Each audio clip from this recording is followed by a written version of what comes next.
Hello guys, this is Subodh and I welcome you to my YouTube channel Psychotech. In this video, I will discuss about an psychological experiment which is span of attention.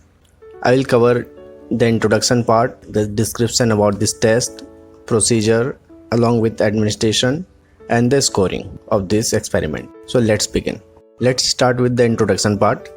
So friends, as we know, at any given moment there are several stimuli in the environment competing for our attention. However, our sense organs can respond to only a limited number of them at the same time. This limit is known as a span of attention. So the span of attention actually tells us that how many things can exist in the focus of consciousness at one time in an individual. The span varies from individual to individual, from sense organ to sense organ, and also according to the nature of the stimuli. If we talk about the history of this span of attention experiment, so the earliest psychologist to be interested in the problem was Sir William Hamilton, who made a very crude experimental attempt to study the problem. Then an advance was made on Hamilton's method by Jevons, who was the logician. However, real scientific experimental work on the problem was started by J.M. Cattell, who used the tachistoscope for this experiment. So what is tachistoscope? Tachistoscope is an apparatus designed to expose object for a brief space of time and to observe the span of visual apprehension. Then after Cattell, a number of experimenters have studied the span of attention under different conditions. Later, experimenters have distinguished between span of attention and span of apprehension and also found that span of apprehension is greater than span of attention.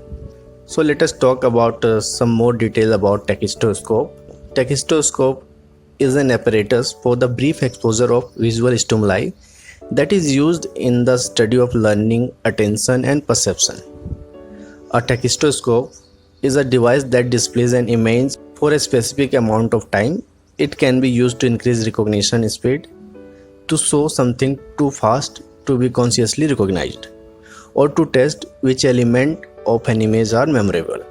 Projection tachistoscopes use a slide or transparency projector equipped with the mechanical shutter system typical of a camera. The slide is loaded, the shutter locked open, and focusing and alignment are adjusted. Then the shutter is closed.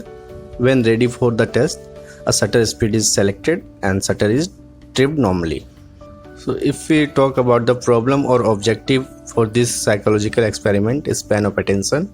So the objective of this experiment is to determine the span of attention for the following type of visual stimuli, which are single dots, grouped dots, nonsense syllables, which are meaningless combination of letters, meaningful words and numbers.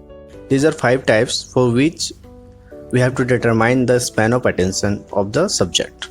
What are the nonsense syllables? As I have mentioned, the nonsense syllables are meaningless combination of letters. Here in this image you can see there are some combination of letters. There are some words which are combinations of letters. There are 3 letters word, but these words are nonsense words, means meaningless words. You can see here. So these are nonsense syllables. Let us now talk about the materials required for this experiment. A tachistoscope of following dot type, exposure cards having the following materials printed on them. So we need 2 things. One, tachistoscope of the following dot type and some cards to be exposed in front of the subject. Following materials should be printed on the cards, like each set of 3 cards bearing 3 to 10 single dots, that is 3 cards with 3 dots, 3 cards with 4 dots, etc. The dots are to be arranged in different patterns, and cards with 3 dots in each group ranging from 3 groups to 10 groups having 3 dots corresponding to a single dot in the earlier set of cards. Cards with nonsense syllables having 3 letters syllable to 10 letter syllables, 3 different combination of letters at each level, that is 3 cards with 3 letter syllables, 3 cards with 4 letter syllables, etc. Cards with meaningful words, again ranging from 3 letters words to 12 letter words, different words at each stage. Cards with number ranging from 3 digit number to 10 digit numbers, again 3 cards at each stage with 3 different numbers having the same number of the digits. Now I will discuss about the description of the apparatus. So there are different types of tachistoscopes.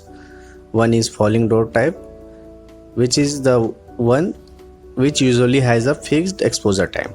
There are other tachistoscopes which are operated electrically and the exposure is variable and adjustable, like camera shutter types. For the present experiment, the simple falling dot type is adequate. It consists of a wooden screen with a window in the middle which is covered by a movable falling shutter. This shutter can be closed or opened with the help of a lever which is behind the screen at the top. The exposure time is usually 1/10th of a second.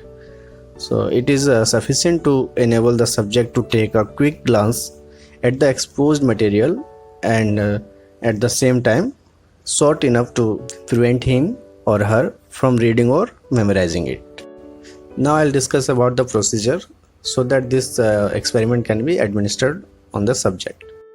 Before starting the administration, you have to make sure that the subject is seated in front of the tachistoscope such that he has a good view of the window.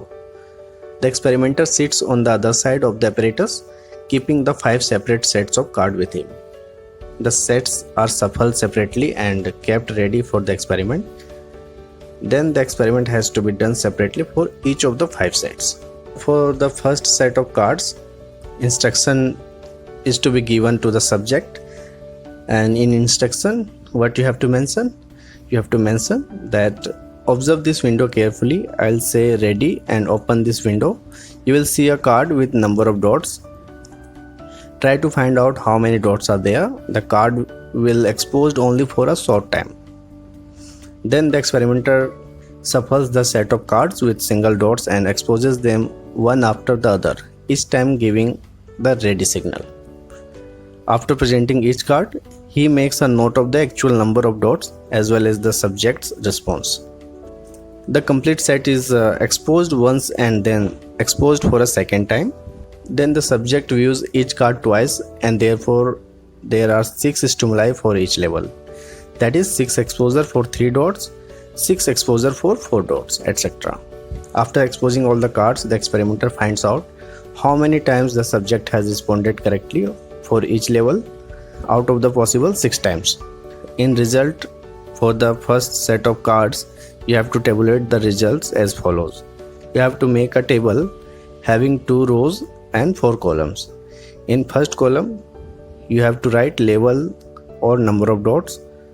Then second column, total number of presentations.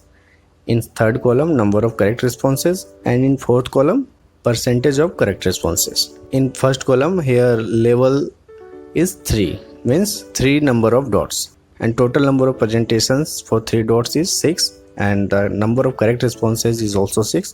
So percentage of the correct responses will be 100%. Likewise, you can calculate and tabulate in this table. Now we are ready to determine the span. For experimental purpose, the span can be defined as the maximum number of dots to which at least 75% of correct responses are made. Such as, if a subject responds 100% correctly to 3 dots, 83.3% to 4 dots, and 66.67% to 5 dots, his span lies between 4 and 5. The span can now be determined by interpolation between 4 and 5. So now I will discuss the procedure with the other sets of cards. The procedure for other sets is essentially the same excepting for the instruction, which are as follows. So the instruction for groups of dots be like, this time instead of single dots you will see small separate groups of 3 dots each. After seeing each card, tell me how many groups of dots are there in each card. In instructions for nonsense syllables, you have to mention, in this series you will see some syllables instead of dots. After seeing each card, write down syllables as correctly as possible. In instructions for meaningful words, you have to mention. Here on each card you will find a familiar and meaningful word. Try to write down the word you see on each card. And in last, instruction for numbers. In this set, instead of words or dots, you will find numbers. As before, you will have to write down the numbers you see. After exposing all the sets, determine the span in each case, as illustrated in the case of dots. The whole experiment can be done in 2 sessions, otherwise the subject is likely to get bored or fatigued. In result section, you have to tabulate the results for the subject. As you can see in this picture, in first table there are 2 columns. In first column, there are nature of material like single dots, group dots, nonsense labels, meaningful words and numbers. And in second, span of attention. In second table, you have to collect the group data and tabulate as follows. You have to make a table like this: serial number, name and spans like single dots, group of dots, nonsense labels, meaningful words and numbers. Then you have to find mean and then standard deviation. Now study individual variations in the span for the different types and then compare the spans. There will be some interesting finding with respect to differences in the attention spans between single dots and groups of dots. The subject who has a span of 6 single dots may also have a span of 6 for groups of dots, though the latter actually includes 18 dots. This is because of the factor of grouping. Each group of dots is responded to as a single stimulus because of the factor of organization. Similarly, the span for meaningful words will be usually much higher than the span of nonsense labels, though both are made up of same number of letters of alphabet. This is because of the factor of meaning and familiarity. In this case of meaningful words and numbers, there is apprehension or understanding in addition to mere attention. Furthermore, the factor of familiarity is helpful.